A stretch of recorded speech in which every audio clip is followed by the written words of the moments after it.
പറയുന്നത് വലിയ വലിയ കാര്യങ്ങളാണ്, പക്ഷേ അവതരിപ്പിക്കുന്നത് കുട്ടികൾക്കായി അവരുടെ ഭാഷയിലുമാണ്. എരഞ്ഞിമങ്ങാട് സ്കൂളിന്റെ ഭൂമിഗീതം കലാജാഥ കണ്ട ഏതൊരു കുട്ടിക്കും മാലിന്യമുണ്ടാക്കുന്ന വിഷമതകൾ തിരിച്ചറിയാം. അവ നിർമ്മാർജ്ജനം ചെയ്യേണ്ടതിന്റെ ആവശ്യകതയും ബോധ്യപ്പെടും.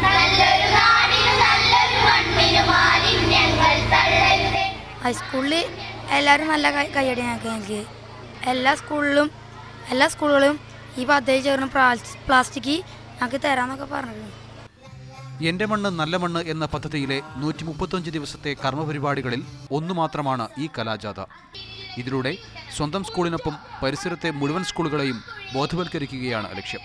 ഈ പ്ലാസ്റ്റിക് മാസത്തിലൊരിക്കൽ കുട്ടികൾ അവസാന വെള്ളിയാഴ്ച സ്കൂളിൽ കൊണ്ടുവരുന്നു. ആ കൊണ്ടുവരുന്ന പ്ലാസ്റ്റിക് ഞങ്ങൾ സംസ്കരണത്തിനായി ഒരു കമ്പനിയെ ഏൽപ്പിക്കുകയാണ് ചെയ്യുന്നത്. ആ പ്രതിനിധികൾ വന്ന് അന്ന് തന്നെ പ്ലാസ്റ്റിക് കൊണ്ടുപോകും. മാലിന്യ നിർമ്മാർജ്ജന സന്ദേശം ചാലിയാർ പഞ്ചായത്തിൽ മുഴുവൻ എത്തിക്കുക മാത്രമല്ല, അവയുടെ തുടർ പ്രവർത്തനങ്ങൾ നടത്തുക കൂടിയാണ് ഈ സർക്കാർ സ്കൂൾ ചെയ്യുന്നത്. പേപ്പർ കവർ, തുണിസഞ്ചി നിർമ്മാണം, മാലിന്യ നിർമ്മാർജ്ജന വഴികൾ പരിചയപ്പെടുത്തൽ, റോഡ് ശുചീകരണം, ഗ്രീൻ ചെക്ക് പോസ്റ്റ് തുടങ്ങി 20ഓളം പരിപാടികളാണ് പദ്ധതിയിലൂടെ നടപ്പാക്കുന്നത്.